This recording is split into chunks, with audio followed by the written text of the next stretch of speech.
Sabi ng Lord, hindi pera kailangan mo wisdom. Hindi pera kailangan mo stewardship. Ang kailangan mo faithfulness. At alam ng Diyos kung ano ang tunay na kailangan natin. Si Peter and John, sinabi niya, I don't have what you want. Alam ko gusto mo limos kasi lahat ng tao dito, nagbibigay sa iyo ng alms at ng limos, but I don't have that. Silver and gold, we don't have that. But what we do have will change your life. Hindi kita bibigyan ng isda, tuturuan kitang mangisda. Amen? Kasi sila, pag binigyan kanila ng limos, makakakain ka mamaya.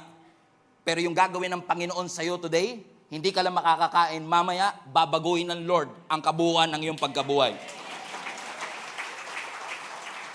And this is quite interesting. As I've said, I've established it already. Most probably, nakita na ni Peter and John itong lalaking ito na namamalimos at the temple gate. Kilala siya.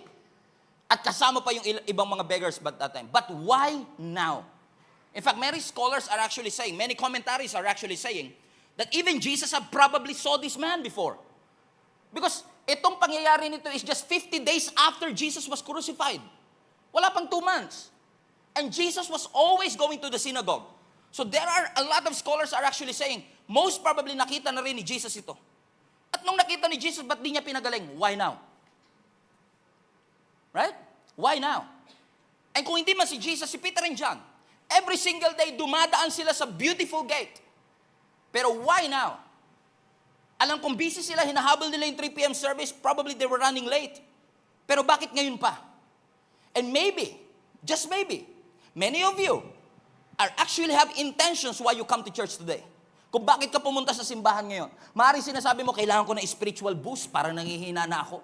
Parang kailangan ko ng spiritual compliance kasi matagal-tagal na rin ako hindi nagsisimba. Huling simba ko ng birthday pa. Makabawi-bawi man lang sa Diyos. It is our spiritual compliance. O kaya naman, pupunta ako sa Diyos, balita ko doon sa Gia, marami daw gwapo tsaka magaganda. Amen na rin. Amen na rin. Amen. Amen. But today,